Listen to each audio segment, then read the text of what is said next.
Electric potential का lecture number 1। तो electric potential किसे कहते हैं और इसका यूज क्या है। तो शुरुआत करते हैं इलेक्ट्रिक पोटेंशियल के यूज से कि इलेक्ट्रिक पोटेंशियल का यूज क्या है।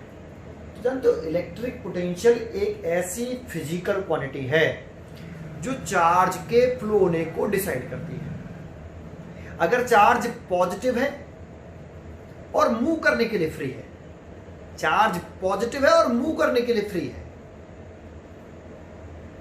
तो positive charge high potential to low potential flow करता है एंड नेगेटिव चार्ज मूव करने के लिए फ्री है और नेगेटिव चार्ज है, तो negative charge low potential to high potential move करता है। और कब तक करता है? जब तक दोनों कंडक्टरों के, दोनों बॉडी के पोटेंशियल सेम नहीं हो जाए। ठीक है, जैसे ही पोटेंशियल सेम होंगे चार्ज का फ्लो होना स्टॉप हो जाएगा।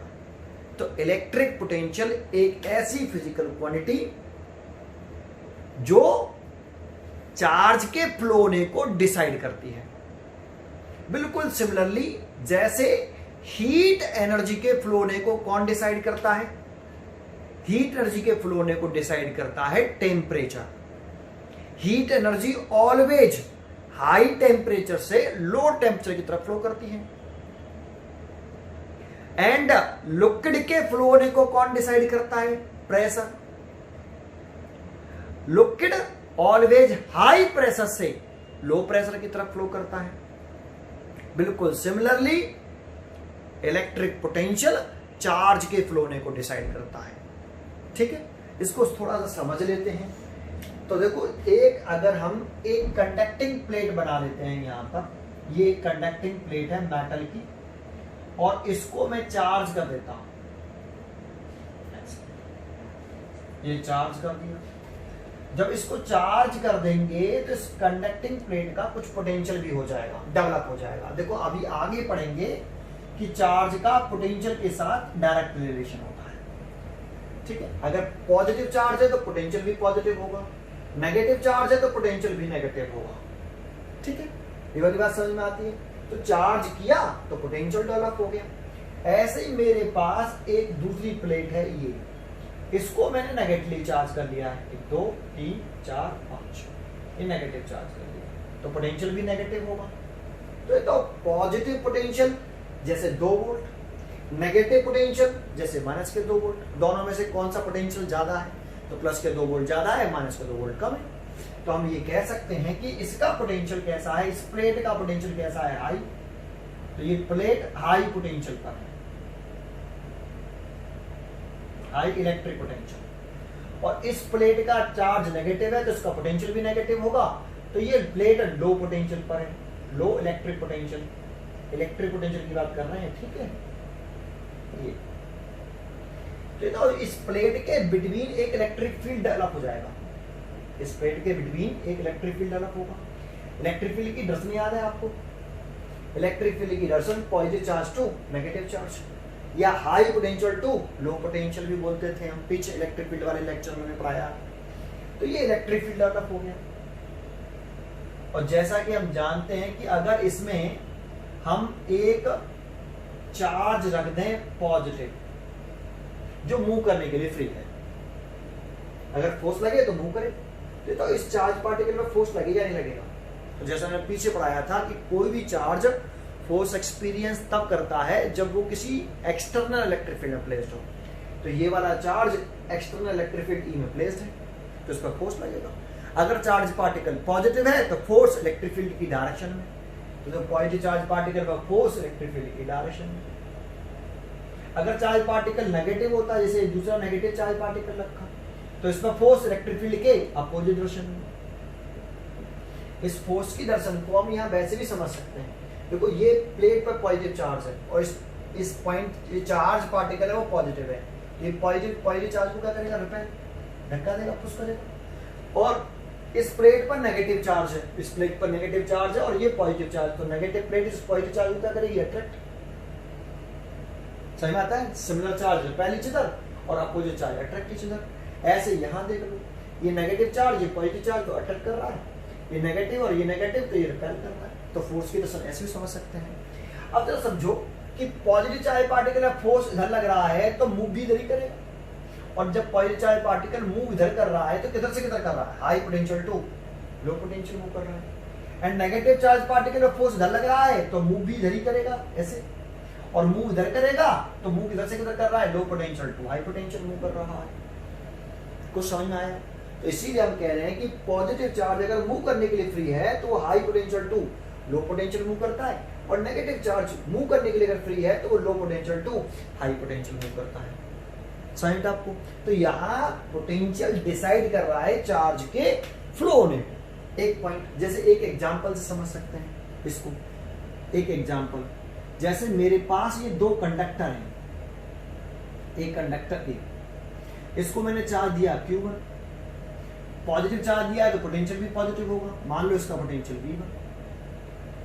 दूसरा कंडक्टर है मेरे पास ये B, और इसको मैंने चार्ज दिया Q2, तो जब चार्ज देंगे तो पोटेंशियल भी क्रिएट हो जाएगा, तो पोटेंशियल क्रिएट हो गया V2। लेट कर लेते हैं कि V1 बड़ा है किससे, V2 से, दैट मीन्स ए कंडक्टर का पोटेंशियल ज्यादा है, that means a conductor high potential पर है और बी कंडक्टर लो पोटेंशियल पर है। अब इन दोनों कंडक्टिंग वायर को एक, दोनों कंडक्टर्स को ए और बी को एक कंडक्टिंग वायर से कनेक्ट कर दो, क्योंकि चार्ज को फ्लो होने के लिए एक मीडियम की जरूरत पड़ती है। विदाउट मीडियम के, कंडक्टिंग मीडियम के चार्ज मूव नहीं कर सकता। तो जैसे ए से कंडक्टर बी की तरफ चार्ज मूव करेगा कि नहीं करेगा, तो देखो ए कंडक्टर का पोटेंशियल ज्यादा है या बी कंडक्टर का पोटेंशियल ज्यादा है, तो ए का ज्यादा है, और ए का ज्यादा है तो ये हाई पोटेंशियल है और ये लो पोटेंशियल है। इसमें मैंने पॉजिटिव चार्ज दिया, इसमें मैंने पॉजिटिव चार्ज दिया है। तो पॉजिटिव चार्ज इधर से किधर फ्लो करता है भाई, पॉजिटिव चार्ज मूव करता है high potential to low potential. अब इन दोनों कंडक्टरों में से किसका पोटेंशियल ज्यादा है, ए का, तो पॉजिटिव चार्ज जो होगा वो मूव करेगा ऐसे किधर की तरफ, कंडक्टर ए से बी की तरफ। तो देखो इसमें से चार्ज जब इसमें जाएगा तो इसका चार्ज बढ़ेगा, और चार्ज बढ़ेगा तो पोटेंशियल भी बढ़ेगा, तो इसका पोटेंशियल बढ़ रहा है, और इसका चार्ज घट रहा है बढ़ रहा है, इसमें से इसमें जा रहा है तो इसका चार्ज घट रहा है, चार्ज घटेगा तो पोटेंशियल भी घटेगा। तो देखो ये ज्यादा था इनिशियली कनेक्ट करने से पहले, V1 ज्यादा था V2 से, अब इसका चार्ज बढ़ेगा तो पोटेंशियल बढ़ रहा है, V2 बढ़ रहा है और V1 घट रहा है। तो एक स्टेज ऐसी आएगी कि दोनों कंडक्टर का पोटेंशियल कैसा हो जाएगा, सेम। जैसे ही पोटेंशियल सेम होगा दोनों कंडक्टर का, चार्ज का फ्लो ना स्टॉप हो जाएगा, चार्ज का फ्लो ना स्टॉप हो जाएगा। ठीक है, ये वाली बात समझ में आती है, ये वाली बात समझ में आई। अब समझ में ये नहीं आता कि पोटेंशियल सेम होते ही चार्ज का फ्लो ना स्टॉप कैसे हो जाएगा। तो इसको एक एग्जांपल की तरह से, एक हेल्प से और समझ सकते हैं। जैसे हमने एक वेसल ले लिया, ये वेसल, इसमें मैंने लिक्विड भर लिया यहां तक, ठीक है, ऐसे। मेरे पास मैंने एक और वेसल ले लिया, देखो ये रहा, ये मैंने एक और वेसल लिया, इसमें मैंने लिक्विड भर लिया यहां तक, ऐसे। अभी एक दूसरे से कनेक्ट तो नहीं किए, तो देखो यहां कंपेयरिंग कर लेते हैं। यहां ये कंडक्टर ए था, कंडक्टर ए, तो कंडक्टर ए की जगह पर ये वेसल है, कंडक्टर बी की जगह पर ये दूसरा वेसल है। इसमें हम भर रहे थे चार्ज Q, जैसे इस कंडक्टर को चार्ज दिया Q1, वैसे ही इसमें कंडक्टर को, जैसे कंडक्टर की कंपेयरिंग हम वेसल से कर रहे हैं, ठीक है, एक। दूसरा चार्ज की कंपेयरिंग हम लिक्विड से कर रहे हैं। तीसरा, चार्ज देने से चार्ज बढ़ता है तो पोटेंशियल बढ़ता है, इस कंडक्टर को चार्ज देते जाते हैं पोटेंशियल बढ़ता चला जाता है, तो चार्ज देने से पोटेंशियल बढ़ता है तो इलेक्ट्रिक पोटेंशियल। यहां लिक्विड भरने से लिक्विड का लेवल, ये level of liquid, level of liquid समझते हो। अगर मैंने लिक्विड इतना भरा है ऐसे इतना, तो ये लेवल ऑफ लिक्विड हो गया ये। अगर मैं लिक्विड और भर दूं तो लेवल और बढ़ गया, लेवल बढ़ गया, इतना लेवल हो गया, ये लेवल लिक्विड का लेवल। और लिक्विड भर दूं तो लिक्विड का लेवल और बढ़ गया, ये लेवल ऑफ लिक्विड है ना। तो यहाँ चार्ज देते हो तो पोटेंशियल बढ़ता है, या लिक्विड भरते हो और अमाउंट ऑफ लिक्विड डालते हो उसमें, तो वेसल में लिक्विड का लेवल बढ़ता है। तो पोटेंशियल रिप्रेजेंट करता है किसको? लेवल को, level of liquid, level of liquid. ठीक है। अब एक बार बताओ, अगर मैं इन दोनों को एक अंडर ट्यूब से कनेक्ट कर दूं, ऐसे एक ट्यूब से कनेक्ट कर दूंगा ऐसे, जैसे ही मैं इसे कनेक्ट करूंगा, जैसे यहाँ कंडक्टिंग वायर से कनेक्ट किया है वैसे इसे कनेक्ट किया है, तो ये तो कब तक लिक्विड इस ए से बी की तरफ जाएगा, वेसल ए से बी की तरफ जाएगा, जब तक लिक्विड सेम हो जाएंगे या लेवल सेम हो जाएगा। जान तो लिक्विड सेम नहीं, लिक्विड का अमाउंट सेम नहीं, लेवल लिक्विड का सेम हो जाएगा।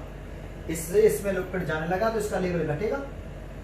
भाई लिक्विड से जा रहा है, निकल रहा है, तो इसका लिक्विड भी घट रहा है, तो लेवल भी घट रहा है, लेवल घटता चला गया और इसका लेवल बढ़ता चला जाएगा। जैसे ही दोनों के लेवल इक्वल होंगे, दोनों के लिक्विड के लेवल सेम होंगे, ऐसे लेवल जैसे सेम होगा लिक्विड का फ्लो ना स्टॉप हो जाएगा। लिक्विड का अमाउंट सेम नहीं हुआ है, लिक्विड का जैसे ही लेवल सेम होंगे लिक्विड का फ्लो ना स्टॉप हो जाएगा। तो लेवल ऑफ लिक्विड किसको रिप्रेजेंट करता है? पोटेंशियल को। ऐसे ही जैसे ही इन दोनों कंडक्टरों के पोटेंशियल सेम होंगे चार्ज का फ्लो ना स्टॉप हो जाएगा। इसमें एक छोटा सा पॉइंट और बता दूं मैं कि कंडक्टर में पॉजिटिव चार्ज फ्लो नहीं करता, कंडक्टर्स के अंदर पॉजिटिव चार्ज फिक्स होता है। मूव कौन कर सकता है कंडक्टर में? केवल इलेक्ट्रॉन, फ्री इलेक्ट्रॉन। तो इलेक्ट्रॉन जो है कैसे चार्ज पार्टिकल होते हैं? Negative charge particle. इलेक्ट्रॉन कैसे चार्ज पार्टिकल होते हैं? Negative charge particle. और नेगेटिव चार्ज पार्टिकल किधर से किधर मूव करता है? Low potential to high potential. तो इसमें से इलेक्ट्रॉन, ये इसका पोटेंशियल लो है, V2 पोटेंशियल कम है, तो इसमें से इलेक्ट्रॉन इधर से इधर की तरफ चलेंगे।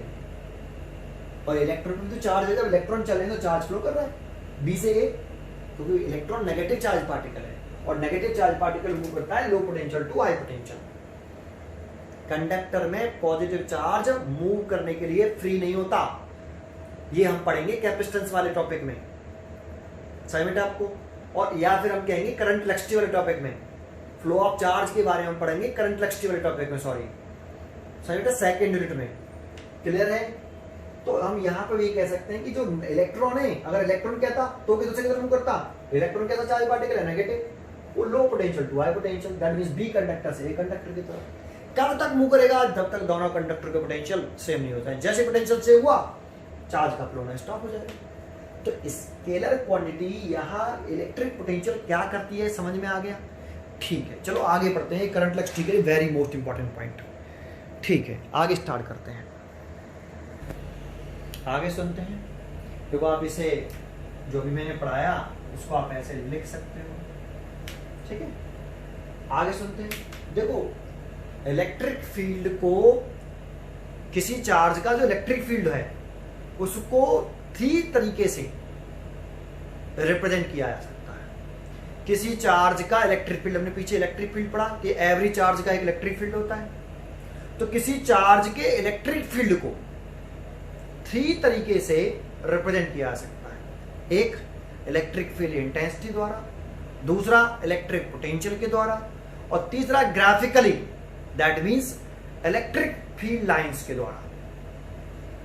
इलेक्ट्रिक फील्ड इंटेंसिटी कैसी क्वांटिटी थी? वेक्टर क्वांटिटी, जबकि इलेक्ट्रिक पोटेंशियल एक स्केलर क्वांटिटी है। लेकिन ये दोनों quantity, electric field intensity and electric potential, characteristic properties हैं at any point in a electric field. Electric field के अंदर किसी एक पॉइंट की कैरेक्टरिस्टिक प्रॉपर्टियां हैं, ये electric field intensity and electric potential. ये इंपॉर्टेंट पॉइंट लिखा है, पहले इसको लिखते हैं फिर समझते हैं आगे। तो देखो इसमें लिख सकते हैं the electric field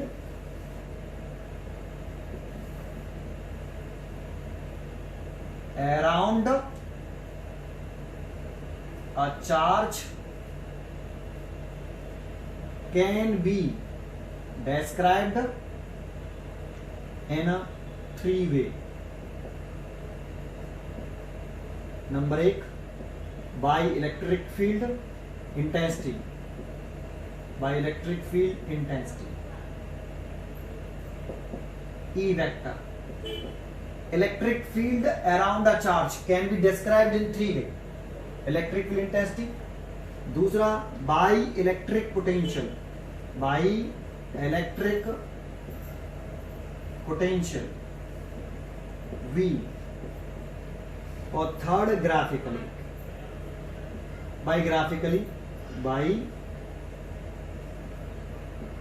graphically that means electric field lines.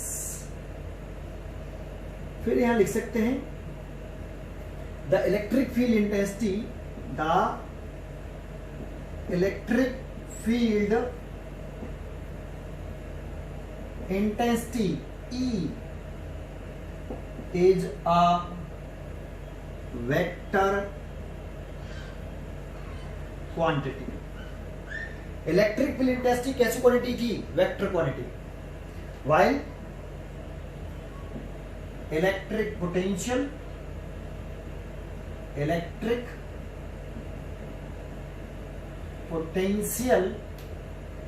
Is a scalar quantity. Electric potential कैसी क्वांटिटी है? स्केलर क्वांटिटी है.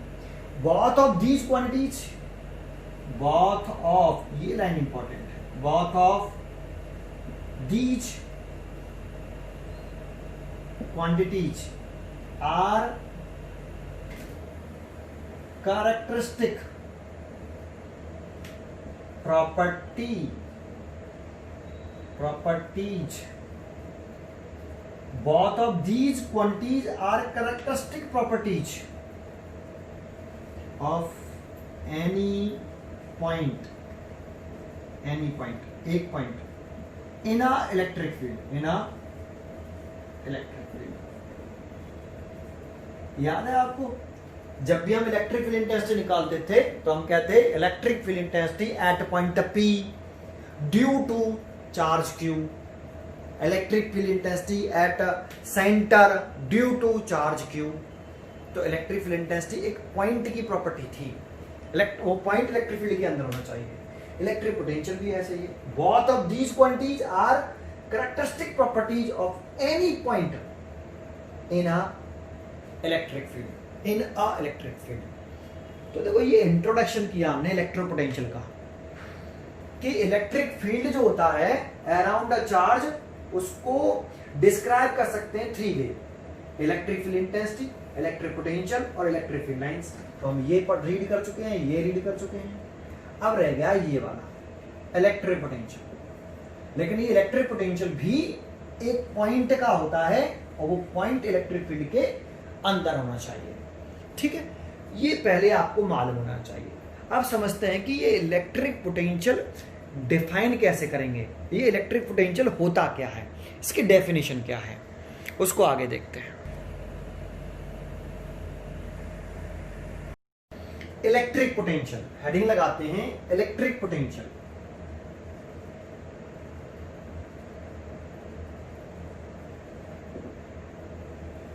Donated bye V. तो देखो अभी मैंने बताया कि किसी चार्ज के अराउंड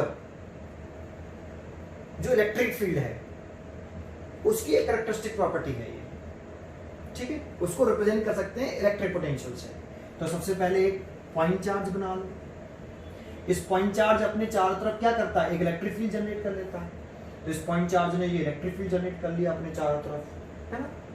एक पॉइंट चार्ज है, ये अपने चारों तरफ इलेक्ट्रिक फील्ड जनरेट कर लेता है, तो कर लिया. ये इलेक्ट्रिक फील्ड में रखा, ये चार्ज ने अपने चारों तरफ एक इलेक्ट्रिक फील्ड बना लिया. ठीक है, अब एक बात बताओ, ये इलेक्ट्रिक फील्ड के अंदर एक पॉइंट की कैरेक्टरिस्टिक प्रॉपर्टी है ना, तो एक पॉइंट बना लिया. तो हम चाहते क्या है कि इस Q चार्ज की वजह से P पॉइंट पर कितना इलेक्ट्रिक पोटेंशियल है. दैट मींस V का नेम क्या निकालना चाहते हैं हम? Electric potential at a point P due to point charge Q. अभी हमने पढ़ा कि इलेक्ट्रिक पोटेंशियल और electric field both quantities are characteristic property of any point in a electric field। तो देखो ये पॉइंट चार्ज है, अपने चारों तरफ एक इलेक्ट्रिक फील्ड प्रोड्यूस करता है, उस इलेक्ट्रिक फील्ड में एक पॉइंट है P।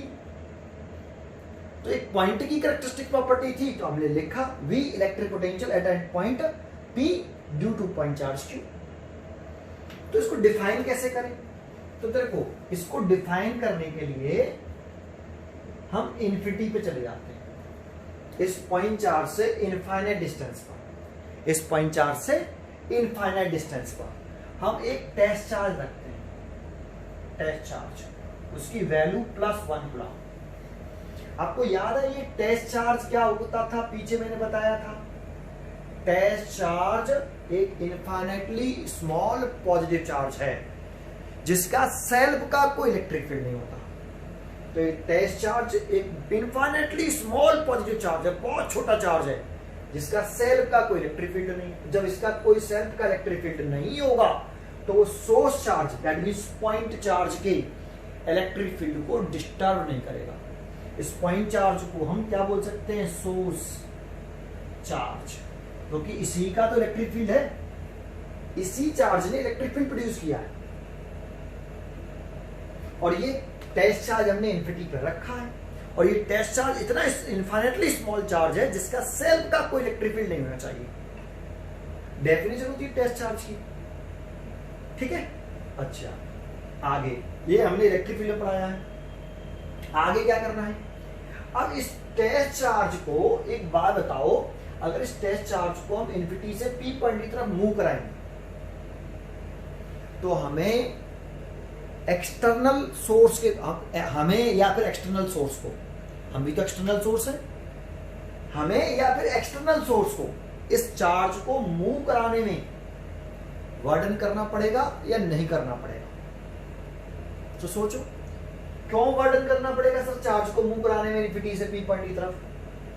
तो जरा सोचो कि अगर ये चार्ज यहां होता Q0, तो बताओ ये Q0 चार्ज यहां है तो ये किसके इलेक्ट्रिक फील्ड में प्रेजेंट है?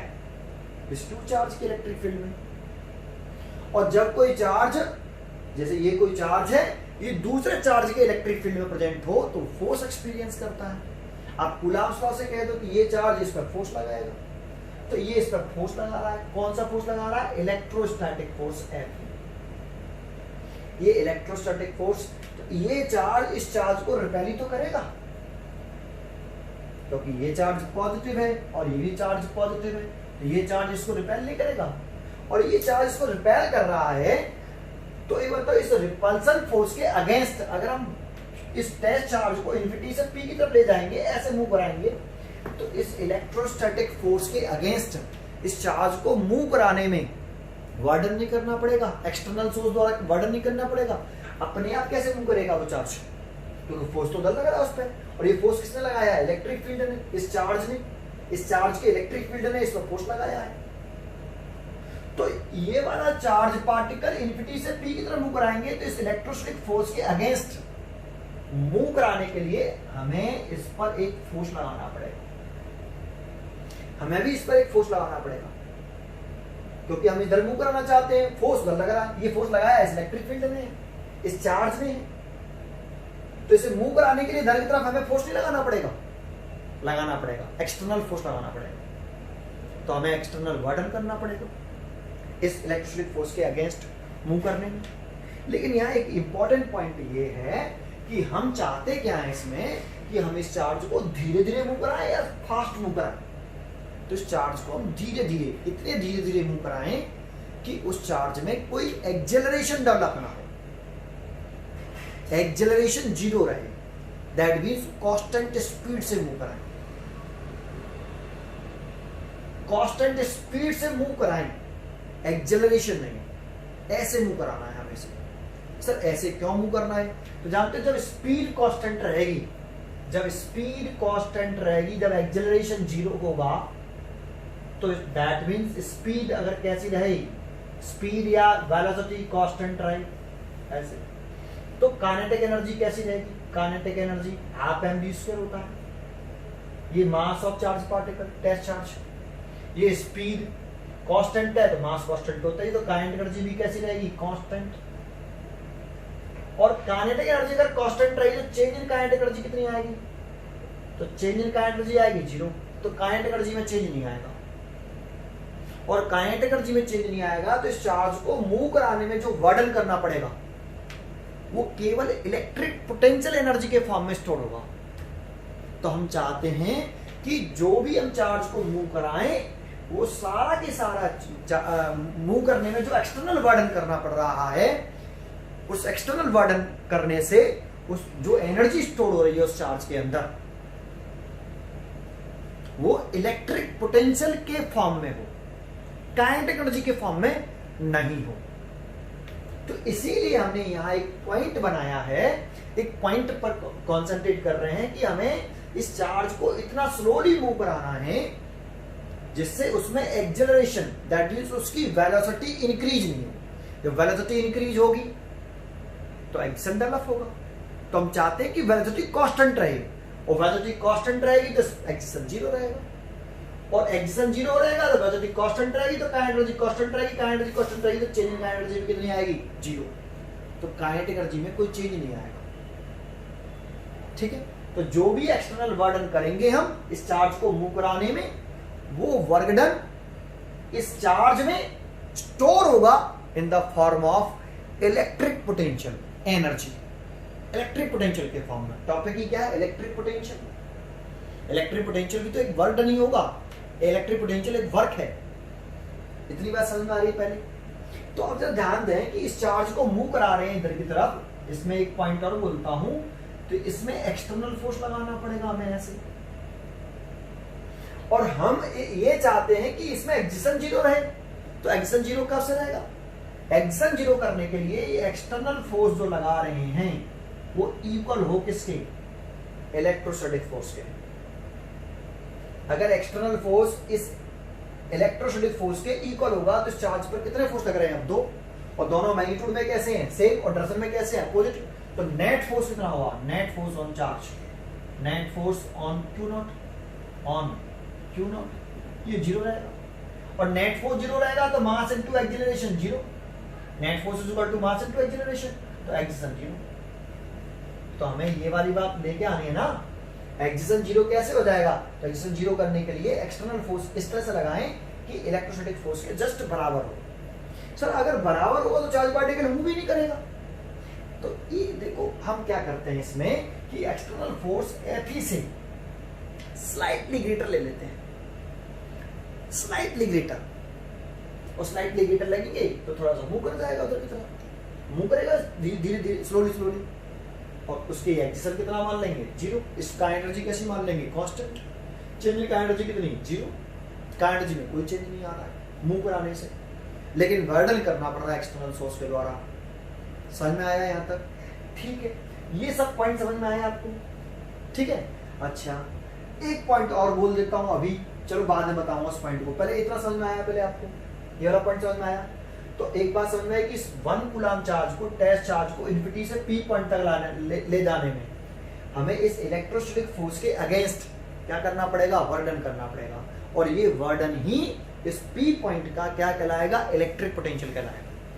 इसी को हम इलेक्ट्रिक पोटेंशियल कह देंगे। P पॉइंट तक ले जाने में जो वर्डन करना पड़ रहा है 1 कूलम चार्ज को इन्फिनिटी से P पॉइंट तक एक्सटर्नल फोर्स लगा, एक्सटर्नल फोर्स द्वारा जो किया गया वर्डन है किसके अगेंस्ट, इलेक्ट्रोस्टैटिक फोर्स के अगेंस्ट, ये वर्डन ही उस पॉइंट P का इलेक्ट्रिक पोटेंशियल कहलाएगा। इस इलेक्ट्रिक पॉइंट का, P पॉइंट का इलेक्ट्रिक पोटेंशियल कहलाएगा। पोटेंशियल की डेफिनेशन लिख सकते हैं आप। तो इलेक्ट्रिक पोटेंशियल की डेफिनेशन कैसे लिखें, तो देखो 1 कूलम चार्ज को प्लस 1 कूलम चार्ज, एक टेस्ट चार्ज है, टेस्ट चार्ज है, इसको इन्फिनिटी से P पॉइंट तक मूव कराने में जो वर्डन करना पड़ रहा है वही P पॉइंट का पोटेंशियल है, उसी को P पॉइंट का पोटेंशियल, इसी को लिख दो। तो पहले V का नाम लिखो, देखो इसका नेम, उसका नेम क्या है, इलेक्ट्रिक पोटेंशियल था, इलेक्ट्रिक पोटेंशियल किस पॉइंट का है, P पॉइंट का। Electric potential eight electric potential at a point, electric potential at a point. और ये पॉइंट कहां होना चाहिए? इस चार्ज के इलेक्ट्रिक फील्ड में होना चाहिए। तो electric potential at a point in the electric field, in the electric field, है ना। Electric potential at a point, P point का पोटेंशियल है तो at a point in the electric field, V का नाम हो गया, ये लिख रहा है इज इक्वल टू, तो is the amount of charge, is the amount, is the amount, इसका नाम लिख दो, is the amount of work done in a moving a positive unit, a unit, 1 coulomb तो है तो यूनिट लिखना जरूरी है, यूनिट पॉजिटिव टेस्ट चार्ज, है ना। मूव किसे करा रहे हो? +1 कूलम चार्ज को। तो is the amount of work done in moving a unit positive test charge, unit positive test charge कहां से कहां तक करा रहे हो? इन्फिनिटी से P पॉइंट तक। तो पॉजिटिव चार्ज फ्रॉम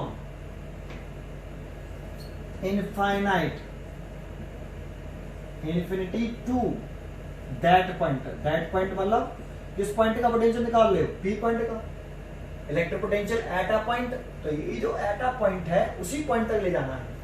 तो एट दैट पॉइंट अगेंस्ट, किसके अगेंस्ट ले जाना है? Against electrostatic force, against electrostatic force, without, कैसे ले जाना है? अगेंस्ट ले जाना है इलेक्ट्रोस्टैटिक फोर्स के, पर कैसे ले जाना है? Without acceleration, without acceleration. ये इसकी डेफिनेशन बन गई इलेक्ट्रिक पोटेंशियल।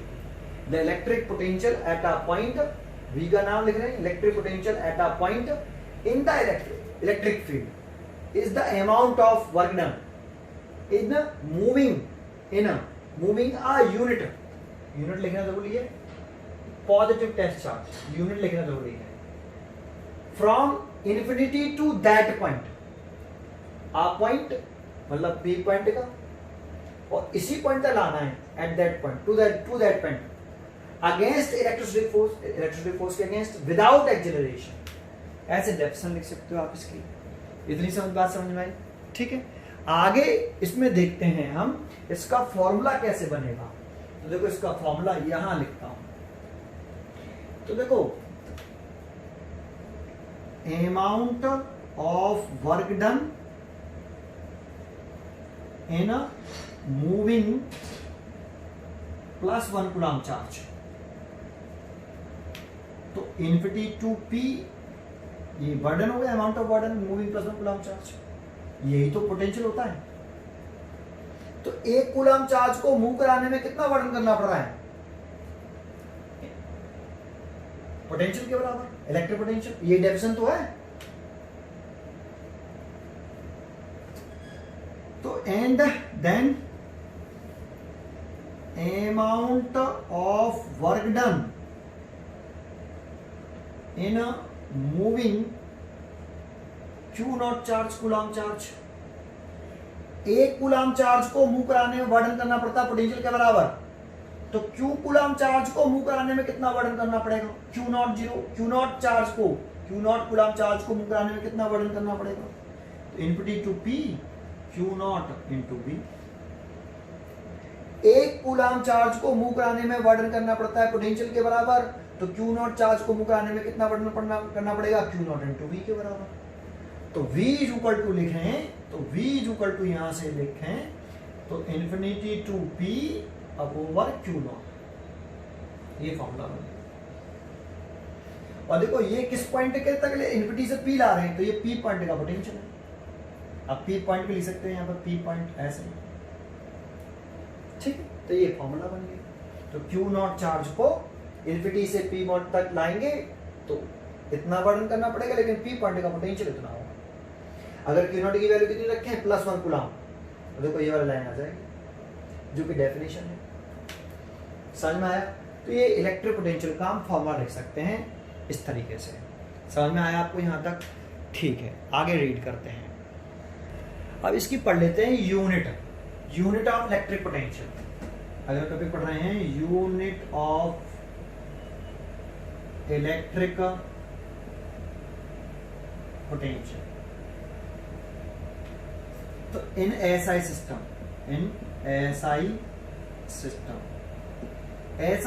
में पोटेंशियल की यूनिट होती है वोल्ट, इलेक्ट्रिक पोटेंशियल यूनिट होती है वोल्ट, और वर्डन की यूनिट क्या होती है? जूल,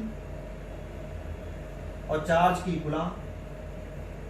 तो जूल पर कूलाम इक्वल होता है वोल्ट के। तो देखो ये एसआई सिस्टम में पोटेंशियल की इलेक्ट्रिक पोटेंशियल की यूनिट लिख सकते हो, आप जूल पर कूलाम भी लिख सकते हो या फिर वोल्ट लिख सकते हो। ठीक है, अच्छा सीजीएस सिस्टम में लिखना चाहे सीजीएस सिस्टम, तो इसमें लिख सकते हैं स्टैट वोल्ट, और इसे लिख सकते थे, याद है आपको, अर्ज। वर्डन की एसआई सीजीएस सिस्टम में जो यूनिट होती है वो अर्ज, और चार्ज की स्टैट कूलाम, ये सीजीएस सिस्टम है। अगर इन दोनों में रिलेशन चाहते हैं, relation between volt and state volt, SI system की पोटेंशियल में और सीजीएस सिस्टम की पोटेंशियल की यूनिट्स में रिलेशन चाहते हैं, तो कैसे निकाल सकते हैं? Volt is equal two joule पर कूलाम। हमने पीछे पढ़ा है कि एक जूल में 10 की पावर 7 अर्ज होते हैं, एक जूल में 10 की पावर 7 अर्ज, और एक कूलाम में, ये 11th में पढ़ा हुआ आपने, एक जूल में 10 की पावर 7 अर्ज, और एक कूलाम में, ये कूलाम वाले चैप्टर में, मतलब कूलाम्स लॉ वाले चैप्टर में, 3 × 10 की पावर 9 स्टेट कूलाम। तो यहां पुट कर दीजिए, तो वोल्ट ही रहने दें, जूल की जगह पर लिख दें आप 10 की पावर 7 अर्ज, और कूलाम की जगह पर लिख दें 3 × 10 की पावर 9 स्टेट कूलाम। तो देखो 10 की पावर 7 को नीचे लेके आएंगे तो 300 हो जाएगा। 10 की पावर 7 नीचे आया तो माइनस के 7, 9 में से 7 घटाएंगे तो 10 पावर 2, दैट मींस 300। और अर्ज बटे स्टेट कूलाम, अर्ज अपॉन स्टेट कूलाम किसके बराबर आएगा? स्टेट वोल्ट के। तो इसे आप स्टेट वोल्ट लिख सकते हो, और ये क्या लिखा रहा है? वोल्ट। तो 1 वोल्ट में 1/300 स्टेट वोल्ट होते हैं। ये रिलेशन निकले आया। इससे आगे हम पढ़ेंगे derivation, electric potential at a point due to a single point charge. इसका derivation, that means formula derive करना चाहते हैं, तो कैसे करेंगे वो देखते हैं। आते हैं electric potential due to a point charge at a point, heading लगाते हैं electric potential at a point due to a single point charge, है ना? इसके लिए फॉर्मूला ट्राई करना है। तो जैसा हेडिंग है कि एक सिंगल पॉइंट चार्ज की वजह से किसी पॉइंट पर इलेक्ट्रिक पोटेंशियल निकालना है, तो पहले डायग्राम बना लीजिए इसका। एक पॉइंट चार्ज बना लो सिंगल, इस चार्ज की वजह से एक पॉइंट ले लो P, जो P पॉइंट इस इलेक्ट्रिक फील्ड में रखा हो, इस चार्ज के इलेक्ट्रिक फील्ड में होना चाहिए।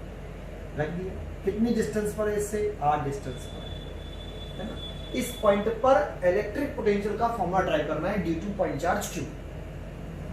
ठीक है सर, कैसे ड्राइव करें? तो इसकी डेरिवेशन जो है वो छुपा हुआ है, इसकी डेफिनेशन, इसकी डेफिनेशन को आप फॉलो करिए, डेरिवेशन हो जाएगा।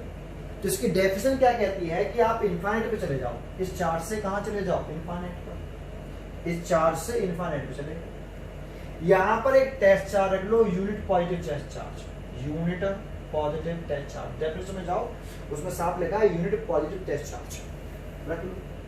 इस इन्फिनिटी से इस 1 कूलम चार्ज को इन्फिनिटी से P पॉइंट तक मूव कराओ, मूव कराने में हमें इलेक्ट्रोस्टैटिक फोर्स के अगेंस्ट क्या करना पड़ता है, वर्क डन करना पड़ता है। वो वर्क डन ही इस पी पॉइंट का पोटेंशियल कहलाता है। तो अगर हमें पी पॉइंट का पोटेंशियल निकालना है तो हमें इस चार्ज को यहां से यहां तक मूव कराने में वर्क डन जो करना पड़ रहा है चार्ज पार्टिकल को इलेक्ट्रोस्टैटिक फोर्स के अगेंस्ट, उसको निकालना। वो वर्क डन ही इस पी पॉइंट का पोटेंशियल है। तो हमारा एम हो गया कि इस 1 कूलम चार्ज को इन्फिनिटी से पी पॉइंट तक मूव कराने में इलेक्ट्रोस्टैटिक फोर्स के अगेंस्ट कितना वर्क डन करना पड़ रहा है। अगर वो वर्क डन निकाल लें तो वही वर्क डन इस पॉइंट का पोटेंशियल है डेफिनेशन के अकॉर्डिंग। तो वर्क डन कैसे निकालें? तो देखो वर्क डन निकालने का हमें एक ही फॉर्मूला मालूम है, W बराबर Fs cos theta,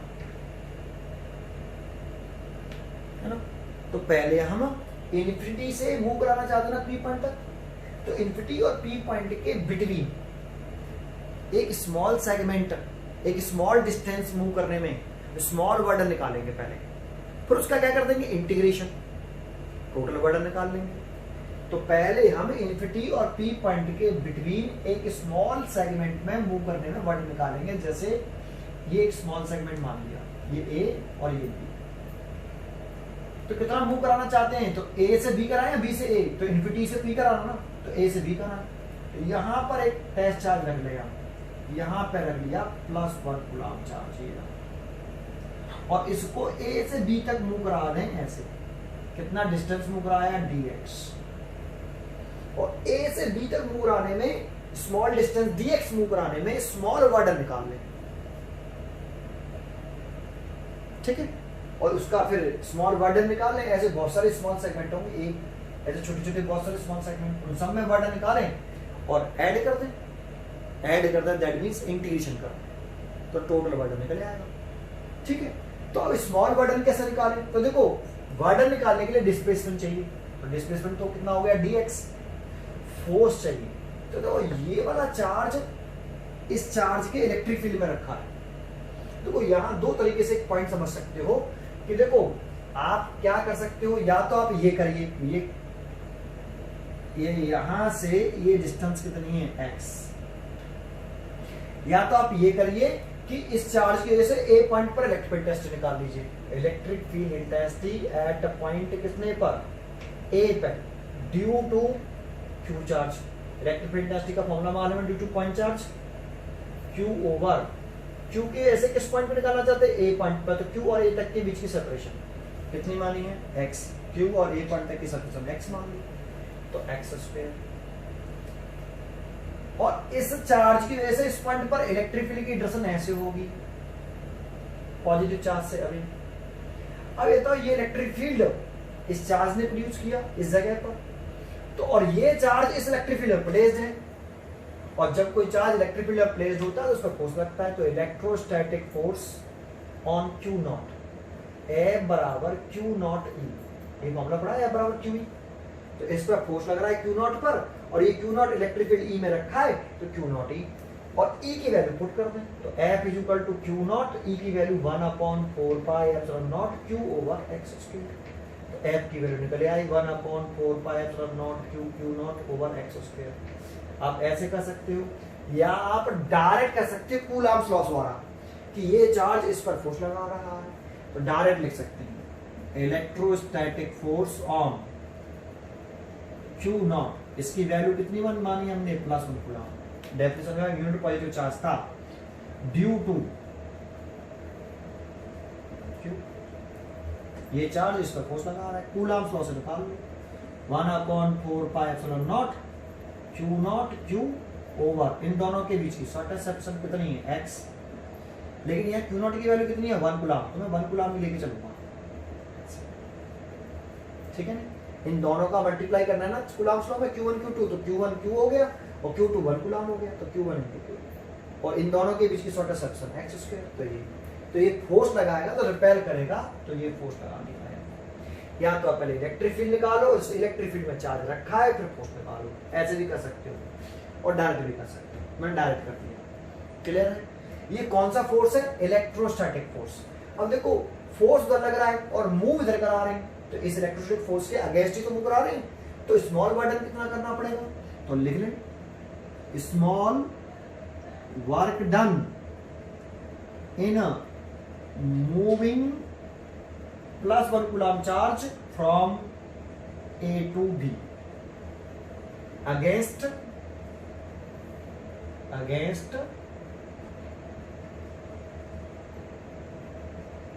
electrostatic force. Small burden in moving plus 1 coulomb charge from A to B. तो 1 coulomb charge तुम करा रहे हैं A से B against electrostatic force के against. तो dW बराबर F dx cos theta. Theta किसके बीच में एंगल होता है? फोर्स और डिस्प्लेसमेंट के बीच में. तो फोर्स और डिस्प्लेसमेंट की डायरेक्शन कैसी है? अपोजिट. इसलिए कितना एंगल आएगा? 180 डिग्री. फोर्स की वैल्यू पुट कर दें तो 1/4 pi epsilon not q into 1 over x square dx. cos 180 की वैल्यू कितनी? -1. ये माइनस आ गया. cos 180 की वैल्यू -1 होती है तो माइनस आ गया. ये dw स्मॉल बर्डन निकल आया. अगर आपको क्या करना है? इन्फिनिटी से p पॉइंट तक का बर्डन निकालना है. तो ऐसे इसमें बहुत सारे छोटे छोटे स्मॉल बर्डन सेगमेंट होंगे. dx dx dx dx बहुत सारे. उन सभी में वर्डन करना पड़ेगा मूव करने में. उन सब को ऐड कर देंगे dw plus dw plus dw तो टोटल वर्डन निकल आएगा. तो हम क्या करें? हम इंटीग्रेशन कर देते हैं तो टोटल वर्डन निकाल देते हैं इंटीग्रेशन करके. तो कैसे करें? तो वो यहाँ लिखते हैं अगेंस्ट इलेक्ट्रोस्टैटिक फोर्स. ये यहाँ लिख देता हूँ.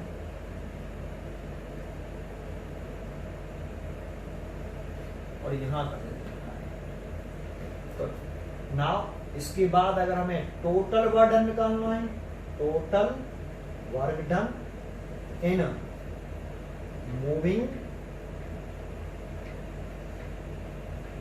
Moving plus 1 coulomb charge from infinity to R. तो पहले चार्ज कहाँ रखा था? इनफाइनाइट डिस्टेंस पर. इस चार्ज से इनफाइनाइट डिस्टेंस पर रखा था प्लस 1 कूलम चार्ज. इसको लाके कहाँ रखना है? P पॉइंट तक. इन्फिनिटी से 1 कूलम चार्ज को लेके आना है. 1 कूलम को चार्ज धीरे धीरे मुकर जा रहे हैं ऐसे और P पॉइंट पे लाके रखना है. तो यहाँ पर डिस्टेंस थी इस चार्ज से कितनी दूरी पर रखा था? Infinite distance. अब इसको यहाँ से लाके यहाँ रख देंगे तो इस चार्ज से कितनी दूरी पर है? r distance. तो इन्फिनिटी टू r. तो कितना वर्डन करना पड़ेगा? Integration dw.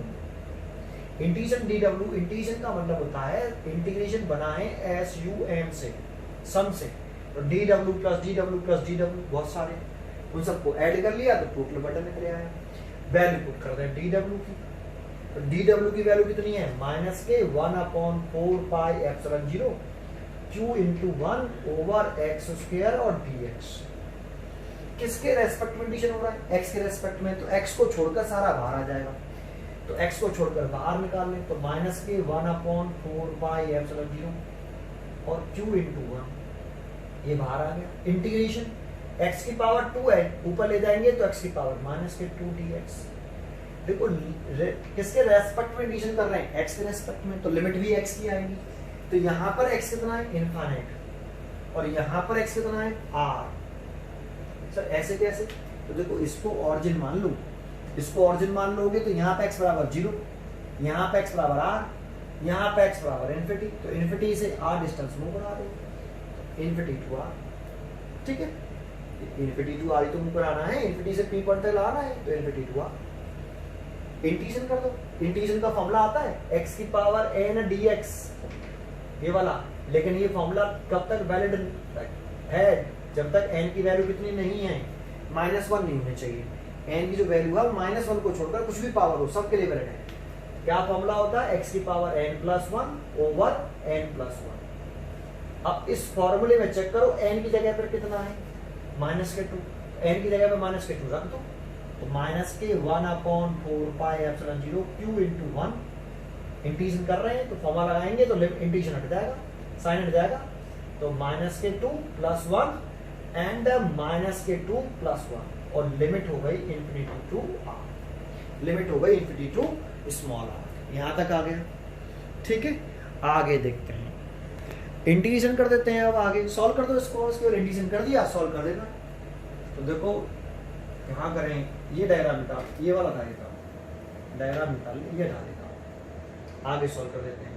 तो W = -1/4 pi epsilon 0 q into 1 यहां से देखो माइनस के 2 में से प्लस बन गए तो कितने बचे -1। इस माइनस से ये माइनस कैसे हो जाएगा प्लस, तो ये तो प्लस हो गया। x की पावर ऊपर कितनी बची -1 और ये लिमिट है इनफिनिटी टू r। माइनस के 2 में से प्लस बन गए तो -1 और इसे लिख सकते हैं हम 1/x। किसके रेस्पेक्ट में डिवीजन किया, x के रेस्पेक्ट में किया, तो x को रिप्लेस करके पहले अपर लिमिट माइनस लगा के लोअर लिमिट 1/4πε0 q इंटू 1, पहले अपर लिमिट x की जगह पर r और फिर लोअर लिमिट इनफिनिटी। 1/∞ तो 0 हो गया, तो इतना वर्डन आया, तो वर्डन कितना आया 1/4πε0 q इंटू 1 ओवर r। इसे लिख सकते हैं 1/4πε0 q ओवर r। इतना वर्डन करना by definition of electric potential, by definition of electric potential कि जो वर्डन करना पड़ता है इन्फिनिटी से पी पॉइंट तक इतना वर्डन करना पड़ा, तो पोटेंशियल वर्डन के बराबर होता है। लेकिन तब जब चार्ज कितना हो 1 कूलम, तो 1 कूलम तो लेके चले हम कितना, तो V इक्वल टू W की वैल्यू कितनी है ये, तो पोटेंशियल का फॉर्मूला बन गया Q ओवर R। ये फॉर्मूला बन गया इलेक्ट्रिक पोटेंशियल का, ठीक है। ये इलेक्ट्रिक पोटेंशियल का फॉर्मूला ड्राइव हो गया V equal to 1/4πε0 Q over small r, ठीक है। तो आप इसको देखो ऐसे समझ सकते हैं कि अगर हम क्या बना रहे हैं, डेरिवेशन समझ में आ गया, तो इसमें हम एक पॉइंट चार्ज बना रहे हैं Q और इससे एक पॉइंट P जो इससे कितनी डिस्टेंस पर R। अगर हम इलेक्ट्रिक पोटेंशियल डायरेक्ट फॉर्मूला लिखें तो electric potential at a point P, electric potential at point P due to Q charge, तो फॉर्मूला होगा V equal to 1/4πε0 Q over R। तो देखो किस चार्ज की से निकालें, Q चार्ज, तो Q चार्ज यहाँ आएगा। ये डिस्टेंस पर कॉन्सेंट्रेट करें, Q और P पॉइंट के बीच की शॉर्टेस्ट सेक्शन आएगी। तो देखो इस डायग्राम में देखो Q और P पॉइंट के बीच की शॉर्टेस्ट सेक्शन कितनी है 8, तो वो यहाँ आएगा। ये फॉर्मूला होता है। जैसे कि हम जानते हैं कि इस फॉर्मूले में ये कैसी क्वांटिटी है, स्केलर, तो हम चार्ज की जो वैल्यू पुट करेंगे विद साइन पुट करेंगे। अगर चार्ज प्लस का है तो पोटेंशियल भी पॉजिटिव होगा, चार्ज नेगेटिव है तो पोटेंशियल भी नेगेटिव होगा। अगर जैसे ये चार्ज पॉजिटिव है तो ये पोटेंशियल भी कैसा आया है, यहाँ पे पॉजिटिव आया है। इफ Q अगर पॉजिटिव देन पोटेंशियल भी कैसा पॉजिटिव, एंड अगर Q नेगेटिव होता, अगर ये चार्ज नेगेटिव होता ये माइनस के Q, तो माइनस के Q, तो साइन पुट करते तो ये माइनस का, तो हम लिखेंगे इफ Q अगर नेगेटिव है देन इलेक्ट्रिक पोटेंशियल भी नेगेटिव होगा। पोटेंशियल में हम, पोटेंशियल एक स्केलर क्वांटिटी है, जब कोई स्केलर क्वांटिटी होगी तो चार्ज की वैल्यू विद साइन लिखेंगे। अगर वेक्टर क्वांटिटी थी जैसे इलेक्ट्रिक फील्ड, इलेक्ट्रोस्टैटिक फोर्स, वहां पे हम चार्ज का साइन पुट नहीं करते थे, क्योंकि इलेक्ट्रिक फील्ड और इलेक्ट्रिक फोर्स दोनों की दोनों वेक्टर क्वांटिटी थी, और दोनों वेक्टर क्वांटिटी थी तो चार्ज का साइन पुट नहीं करते थे, लेकिन यहां पुट करेंगे।